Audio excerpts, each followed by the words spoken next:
좋은 아침입니다. 하나님의 말씀과 오늘 다시 시작. 안녕하세요, 김배경 목사입니다. 오늘 함께 살펴볼 말씀은 사사기 17에서 18장입니다. 중심 구절은 사사기 17장 6절 말씀입니다. 그때에는 이스라엘이 왕이 없었으므로 사람마다 자기의 소견에 옳은 대로 행하였더라. 아멘. 배교와 징계, 탄원과 구원의 수없는 반복 속에서 이제 사사기의 렌즈는 사사의 활동이 아닌 가나안에 정착한 이스라엘 백성의 일상 속에 일어나고 있는 안타까운 한 사례와 함께 그 중심에 존재하고 있는 타락한 레인의 모습을 보여주고 있습니다. 17장에서는 에브라임 산지에 사는 미가라는 사람을 소개합니다. 이 사람은 사사가 아님에도 불구하고 이름을 굳이 밝히고 있는데요. 그것은 미가라는 이름이 갖는 의미와 뒤에 일어날 사건의 강한 모순을 드러내기 위해서입니다. 미가라는 이름의 뜻은 누가 여호와와 같으리요라는 뜻입니다. 즉, 이 세상에 하나님 같은 분은 없다라는 좋은 의미입니다. 그런데 일어난 사건을 보면 황당하기 짝이 없습니다. 이 거룩한 이름을 가진 사람이 자기 어머니의 돈을 훔치고 아들이 훔쳐간 것을 모르는 어머니는 돈을 훔친 자를 여호와의 이름으로 저주합니다. 그 저주를 들은 미가는 마음이 두려웠는지 어머니에게 이실직고를 하게 되는데 자백을 들은 어머니는 아들을 징계하지도 않고 여호와께 복을 받기 원한다라는 축복을 합니다. 그의 어머니는 여기에 그치지 않고 내 아들을 위하여 그 돈의 일부로 여호와께 거룩히 드린다며 새긴 신상과 부어 만든 신상을 만듭니다. 더 나아가 미가는 그 우상들을 자기 집안에 마련된 신상에 두고 에봇과 드라빔을 만들어 놓고 자기 아들 중 하나를 제사장으로 삼아 제사를 주관하게 합니다. 그러던 어느 날 유다 베들레헴을 떠나서 거주할 곳을 찾아다니는 레위 소년을 만납니다.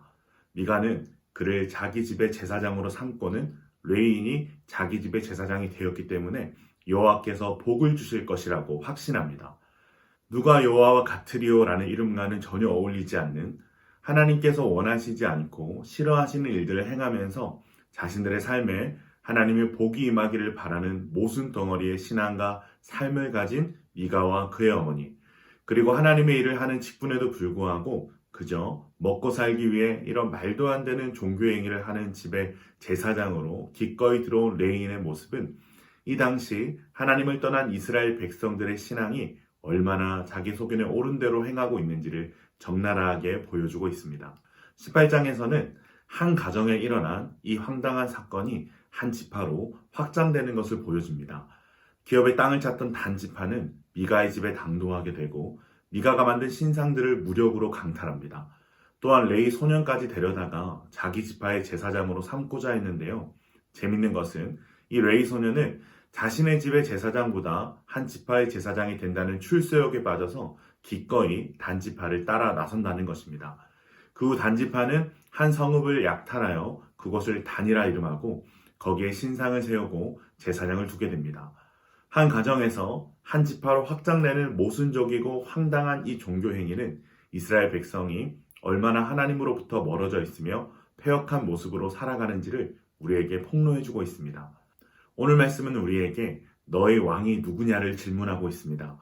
사사기 17장과 18장에 등장하는 사람들의 이름과 고백, 행동들을 보면 이상하리만큼 하나님과 관련이 있어 보입니다. 그러나 이들이 자기 소견대로 행한 모든 일들은 하나님을 모욕하고 멸시하는 행동이었습니다. 이들이 이토록 무지하고 모순적인 신앙생활을 하게 된 이유가 무엇일까요? 그것은 사사기에 반복되는 왕이 없으므로라는 구절과 밀접한 관련이 있습니다. 이스라엘은 하나님을 왕으로 모시는 신정국가입니다. 그런데 사사기 저자는 반복해서 이들에게 왕이 없다라고 말합니다. 이게 무슨 말일까요? 이스라엘이 하나님을 왕으로 모시지 않았다는 것입니다. 그리고 그 결과는 각기 소견에 옳은 대로 행함으로 이어졌습니다. 결국 자기 자신이 왕 노릇하며 하고 싶은 대로 하는 삶을 살았다는 것입니다. 이들의 이러한 태도는 하나님을 대하는 모습에서도 적나라하게 드러납니다. 하나님이 누구이신가도 중요하지 않고 하나님께서 정하신 율례와 법도도 중요하지 않습니다. 그저 자신의 삶에 어려움이나 문제가 닥치지 않고 복을 받고 출세하기만 하면 되는 것입니다. 사랑하는 기쁜 가정 여러분, 우리가 그리스도인이 되었다는 것은 종교란에 불교가 아닌 기독교를 적는 수준이 아닙니다. 우리가 그리스도인이 되었다는 것은 우리의 왕 되신 그리스도께 구속되었다는 것입니다. 즉 우리는 우리의 왕 되신 주님의 것이라는 것입니다.